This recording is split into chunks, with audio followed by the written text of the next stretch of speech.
அஸ்வத்தாமன் இறந்தான் என்று சொன்னவுடன் தன் தலையை தானே வெட்டி கொண்டு தன் தகப்பன் இறந்ததை, அஸ்வத்தாமன் என்கின்ற யானை விழுந்துபட்டதை, தருமன் அஸ்வத்தாமனை பீமன் கொன்றான் என்று அவன் செய்த அந்த அறிவிப்பால் கேட்டு தன் தகப்பன் தற்கொலை செய்து கொண்டதை அறிந்து கொண்ட அஸ்வத்தாமன் தன் கையிலே இருந்த ஆழமான ஆயுதத்தை கொண்டுட்டு வரான். அதை வெல்றதுக்கு இந்த உலகத்துல யாருக்குமே துணிச்சல் கிடையாது. அதுக்கு பேர் நாராயண அஸ்திரம். அஸ்திரத்தை விட்டுட்டான். பாண்டவர்கள் மீது அஸ்திரம் வந்துருச்சு. கிருஷ்ணன் என்ன சொன்னார் தெரியுமா? பணிந்து கொள்ளுங்கள். பணிந்து கொள் என்றான். கீழே விழுந்தார்கள் எல்லோரும். குதிரையில் இருக்கின்றவர்கள் கீழே விழுந்தார்கள், யானையில் இருக்கின்றவர்கள் கீழே விழுந்தார்கள்.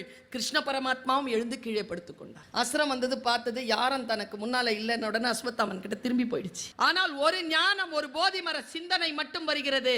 சில விஷயங்களை எதிர்க்க கூடாது, பணிந்து ஒதுங்கி கொண்டால் ஆபத்திலிருந்து நாம் நம்மை காப்பாற்றிக் கொள்ளலாம்.